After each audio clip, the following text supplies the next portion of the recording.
essence meant that the vestry system was a system, a council setup that was headed by the parish priest of the Anglican Church. This, in essence, gave the Anglican Church an extreme amount of power over black Barbadians. 2 years after that, 1629, we had, 1636, years later, 1636, we had Governor Hawley, Henry Hawley, made a proclamation that all blacks and Indians in Barbados were slaves for life, and so too were their offspring. So this was strongly supported by the Anglican Church, which ran the vestry system, and enshrined in law by the House of Assembly.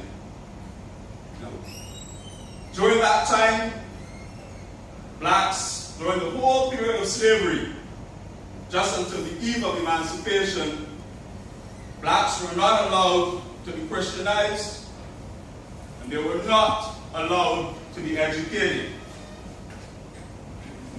In Barbadian society, as it were then, we had a situation where the vast majority of the population, the African descendants, were socialized in a system that was completely anti-African and fully supportive of white supremacy. Everything in our society, and Barbadian, everything in our society said to black people that they were inferior and ugly in every sense of the word. If you entered any of the churches, and if you still enter today, most of the churches will carry stained glass windows with white images of God, white images of Jesus, white images of the angels, white images of the archangels.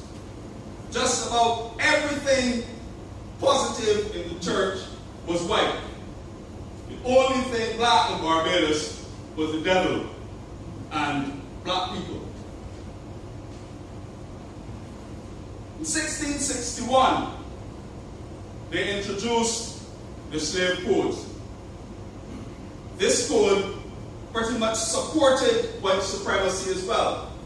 In fact, the preamble to the code said that black people were a dangerous, heathenish kind of people whose potentially wicked ways had to be at all times suppressed. So the religious system said we were evil and ugly. The legal system said that we were wicked, evil, and ought to be suppressed. Everything around us in our society suggested that blacks were evil and ugly. It was in this sort of environment that Archbishop Randall Williams was born. He, like other Barbadians of the time, would have been socialized in a Sunday school, but we can say, fortunately for the Archbishop, and fortunately for the rest of us, he migrated to Trinidad at the age of 21. And it was while in Trinidad that he was introduced to the spiritual Baptist faith.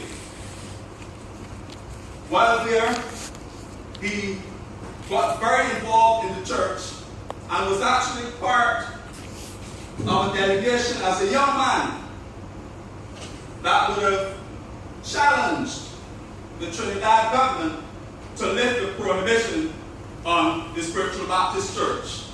In the other territories, wherever there were spiritual Baptists in Trinidad, Shakers in St. Vincent, revivalists in Jamaica, wherever there were laws against them. And Archbishop Williams, the young Randall Williams, while in Trinidad, would have been part of the delegation that challenged the government and was successful in having the prohibition lifted against the spiritual Baptists in Trinidad. Having been introduced to the spiritual Baptist church in Trinidad, and later returning to Barbados, after he said, receiving a calling from God to do so, Randall Williams returned to Barbados in 1957. the established Spiritual Baptist faith here to begin his ministry. The society had not changed much at all in the 13 years that he was away. He returned to the exact same racist and white supremacist society. One or two differences that we would have had is that one, the vestry system would have been abolished. It still had its influence through local government, but the vestry system was abolished, which essentially then broke the power of the Anglican Church.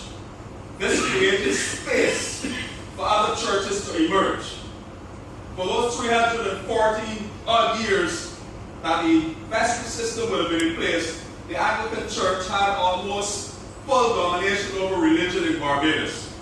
But with the Methodists and so on came in, they were struggling. Any other church that attempted to set up in Barbados, yes, they were here, but they were struggling. The Anglicans dominated their sheer power in the state. But in 1959, like I said, with the abolition of the vestry system, that power of the Anglican Church was broken. By 1969, when local government was abolished, the Anglican Church had almost then been fully separated from state power. This even created more room for the growth of other churches.